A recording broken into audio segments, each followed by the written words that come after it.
when the cell is not supplying any current, that means it is in open circuit condition, then potential difference across its electrode is called EMF, electromotive force. But when the cell is supplying current to some external resistance capital R, then potential difference across anode and cathode is defined as terminal voltage VT. और ये भी बताया था कि EMF is always greater than or equal to VT, और उनके बीच relationship भी find out की थी. अब एक और चीज़ उसमें मैंने डिस्कस किया था, internal resistance of the cell. जो इंटरनल पार्ट होते हैं सेल के, electrolyte, electrodes, they also oppose flow of current through them. Current से बाहर रेजिस्टेंस में फ्लो नहीं होता है, क्लोज सर्किट होने के लिए वापस cathode to anode through electrolyte भी फ्लो होता है, and that part opposes flow of current through it. That opposition to flow of current indicated by internal parts of the cell is defined as internal resistance. आप जब कभी voltmeter का use करते हो, volt meter जब हम पढ़ने वाले बाद में, तो वो पोटेंशियल डिफरेंस पड़ता है, करंट उसमें फ्लो होता है, यानी वो ओपन सर्किट में नहीं होता सेल. तो whatever we read in that case is not EMF but terminal voltage. तो अब EMF कैसे फाइंड आउट करेंगे, ये बहुत बड़ा प्रॉब्लम था. तो उसके लिए ये इंस्ट्रूमेंट यूज़ करते हैं विच इज़ कॉल्ड पोटेंशियोमीटर. तो potentiometer is basically an instrument based on Kirchhoff's laws. It is not based on Wheatstone bridge, make it very clear. कई बार आप कंफ्यूज हो जाते हैं. Potentiometer is a device which is based on Kirchhoff's laws and it is use to find EMF as well as internal resistance of a cell. ये primary use है उसके. तो क्या होता है इंस्ट्रूमेंट, उसको अपन डिस्कस करें. A और B ये फाइनल पॉइंट है यहाँ पर, ठीक है. इनके बीच में आपने 10 वायर्स दिए, 1 2 3 4 5 6 7 8 9 10. There are 10 wires each of length 1 metre, ठीक है.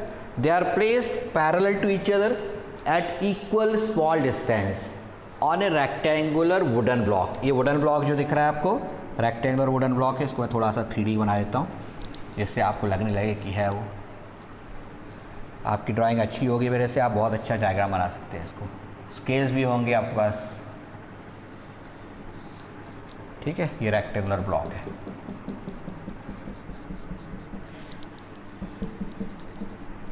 ये वुडन ब्लॉक है. इस वुडन ब्लॉक के ऊपर आपने 10 वायर्स लगा दिए हैं, ठीक है. नाउ ये 10 वायर्स जो एक दूसरे से सर्टेन डिस्टेंस पर पैरेलल टू ईच अदर रखे हुए थे, ठीक, इनको कनेक्ट करते हैं. ये जो ब्लू कलर के दिखाई दे रही हैं, they are brass strips A B C D E F G H and I. ये ब्रास की स्ट्रिप्स होती है. इनको ज्वाइन कर देते हैं, ठीक है, वेल्ड कर देते हैं, ठीक है. और इनमें टेंशन रहे इसलिए इसके बीच में भी एक लकड़ी की बार लगी होती है, ठीक है, जैसे गिटार वगैरह में रहती है वैसी. वो बार जो रहती है प्रॉपर टेंशन प्रोवाइड करती, नीचे लटकती नहीं है वायर, नहीं तो नीचे लटक जाएगी वो. तो प्रॉपर टेंशन रहे उसकी पूरी व्यवस्था रहती है, ठीक है. Below each of this wire a metre scale is drawn. 1 metre long है सारी, इसके ठीक नीचे यहाँ मीटर. मैं एक ही बनाऊँगा, सारी बनाऊँगा मीटर स्केल तो बहुत अजीब सा डायग्राम हो जाएगा. आपको डिस्क्राइब करते समय लिखना होगा that below each of these wires a metre scale is drawn. Below each of them क्यों होना चाहिए, क्योंकि यदि मान लो आपको नल डिफ्लेक्शन यहाँ मिला, तो यहाँ से यहाँ कहाँ मिलाओगे भाई आपको. इसके ठीक नीचे यदि स्केल होगी तो you can easily find their reading, ठीक है. तो below each of the wire और scale is drawn on the wooden block. Wooden block के थोड़ा ऊपर रहता है, जैसे अपन वो रहते हैं ना, एक इंस्ट्रूमेंट आता है जैसे बहुत से तार लगे रहते हैं, उसको बजाते हैं, ठीक, क्या बोलते हैं उसको, मुझे याद नहीं आ रहा है, ठीक, जो संतूर बोलते हैं, ठीक है ना. तो उसमें जिस टाइप से वायर लगे रहते हैं ढेर सारे, ठीक, और एक छोटी सी एक रॉड होती है, उससे हिट करते हैं अलग अलग जगह पर, तो अलग अलग साउंड प्रोड्यूस करता है. उसी टाइप का ये इंस्ट्रूमेंट है. 10 वायर है. सारे वायर किसके बने हैं, कांस्टेंट 10 R मैग्नाइन, जो इनकी वैल्यू ऑफ अल्फा बहुत स्मॉल होती है. हर वायर की लेंथ 1 मीटर है, ठीक है. A इनिशियल पॉइंट जो दिखाई दे रहा है यहाँ पर A, और ये फाइनल पॉइंट जो है यहाँ पर B. इन पर 2 पेंच लगे रहते हैं, कनेक्टिंग स्क्रूज, जिससे आप इसको एक्सटर्नल सर्किट में कनेक्ट कर सकते हैं, ठीक. और हर वायर के नीचे एक स्केल बनी होती है, so that you can find और you can note down null deflection, position of null deflection point. फिर से रिपीट कर दूँ, this is a rectangular wooden block, nearly 1 metre से थोड़ी सी ज़्यादा विड्थ रहती है इसकी।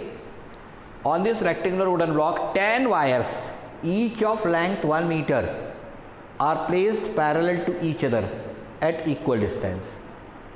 These wires are alternatively connected with the help of brass strips A, B, C, D, E, F, G, H, I so that to obtain a continuous 10 meter long wire। ठीक है, ये सिर्फ इतना क्योंकि हम जगह कम यूज़ करना चाहते हैं। मुझे बताओ 10 मीटर लंबा एक सीधा वायर टेबल पे लगाना हो तो 10 मीटर मीन्स नियरली 32 फीट। ठीक है, तो यहाँ से स्टार्ट करोगे, मेरे उस एंड तक की डिस्टेंस 30 फीट है। इतनी बड़ी तो टेबल होगी, उस टेबल पे एक वायर यहाँ से वहाँ तक लगा होगा। ठीक, और आप जब प्रैक्टिस करोगे तो डल डिफ्लेक्शन चले जा रहे हैं यहाँ से वहाँ तक, it will be very very difficult and that's why to reduce that distance to make it compact we did this. ठीक है, कि instead of using 10 metre long wire we used 10 1 metre long wires. ठीक है, and then connected them alternatively with the help of brass strip to obtain a continuous long wire. आया इतना? ये सारे के सारे वायर किसके बने होंगे? ये सारे वायर बने होंगे कांस्टेंट 10 और मैग्नाइन वायर्स, सबकी यूनिफॉर्म थिकनेस है। ये ABCD EFGH दिखाई दे रहा है, दे आर ब्रास स्ट्रिप्स। ठीक है, और ये रेक्टेंगुलर वुडन ब्लॉक है।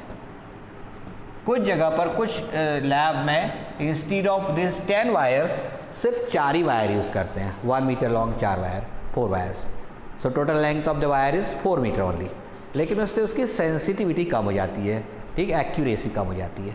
ठीक है, तो ये मोर एक्यूरेट है। अभी तो ये सिंपल एपरेटस है, अब इसको हम कैसे यूज़ करेंगे इलेक्ट्रिक सर्किट में, वो सेकेंड डायग्राम बना रहा हूँ। Instead of taking all these 10 wires, उन 10 वायर्स को बनाने की जगह अब सिंप्लीफाइड वर्जन में आप क्या करते हैं, एक सीधा वायर AB शो कर देते हैं। है तो वही ना, AB एक सीधा वायर है, उसको तो अपन ने इस तरीके से रखा है यहाँ पर कि एक छोटी सी जगह में रह जाए। ठीक, actually it is a long 10 metre long wire. तो ये AB वायर को ये सिंगल वायर से शो कर देते हैं। A पॉइंट और B पॉइंट कॉन्टेक्ट पॉइंट है। A से आप कनेक्ट करते हो एक ड्राइवर सेल को। ड्राइवर सेल जनरली ज़्यादा EMF वाला सोर्स होता है, सेल होता है, whose EMF is maximum। And a rheostat, अभी बताओगा रियोस्टेट क्या होता है, is connected here, at other end is connected to B। इसके इस A पॉइंट से उस सेल को कनेक्ट कर देते हैं हम, जिसका EMF हमें फाइंड आउट करना है। Main object of this potentiometer is to calculate EMF of given cell. तो इस गिवन सेल के पॉजिटिव एंड को A से कनेक्ट कर देंगे, इसके नेगेटिव एंड से एक गैलोमीटर कनेक्ट करेंगे। पहले तो एक की कनेक्ट करेंगे और फिर एक गैलोमीटर कनेक्ट करेंगे, and then a jockey. This jockey again we can slide on this wire AB to find the deflection C। ठीक, कुछ पूछा था अपन अंदर की चीज़ जो सुनैन ने पूछा, वेरी गुड क्वेश्चन, कि ब्रास स्ट्रिप का कैसे होगा। एक्चुअली क्या करते हैं, उसका आधा रेजिस्टेंस इस वाले में, आधा रेजिस्टेंस इस वाले में, ऐसे कनेक्ट करते चलते हैं। ठीक है, और आपको एक और बात मालूम है कि brass has minimum value of resistance compare to manganin और कांस्टेंट एन। यदि इसकी 1 मीटर लेंथ का रेजिस्टेंस 1 ओम है तो इतने से इस छोटे से पार्ट का बहुत बड़ा नहीं होता है, 1 सेंटीमीटर डिस्टेंस होती है। ये 100 है, ये 1 सेंटीमीटर है। तो चित्र में दिखाने के लिए थोड़ा मैंने डिस्टेंस ज़्यादा ले लिया है। ठीक है, तो इनका खुद का रेजिस्टेंस जो होता है इस वायर के रेजिस्टेंस के कंपैरिजन में बहुत ही छोटा होता है। ठीक, और अभी हम देखेंगे उसके रेजिस्टेंस का कोई इफेक्ट पड़ने भी नहीं वाला है, जो फॉर्मूला आएगा उसमें इंडिपेंडेंट होगा उससे। ठीक है, हमको सिर्फ लेंथ से मतलब है। ठीक, तो अभी देखते हैं अपन उसको। तो ये AC मैंने क्या बताया, फिर से रिपीट कर दूँ, इस पूरे सिस्टम में इस पूरे वायर के 2 एंड हैं जो A और B, उन्हीं को यूज़ करना है। A एंड से आपको 2 वायर कनेक्ट करने हैं। One of them is connected to positive end of battery, we call it driver cell.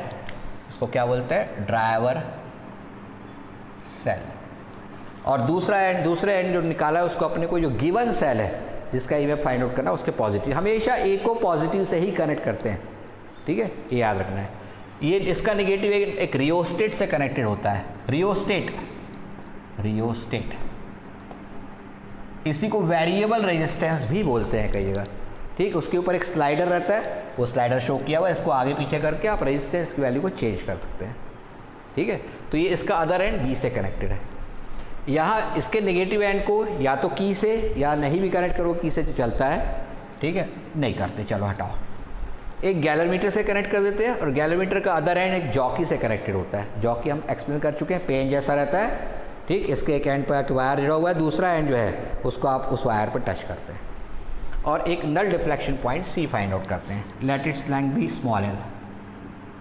तो बची हुई लेंथ कितनी हो गई? L minus small L.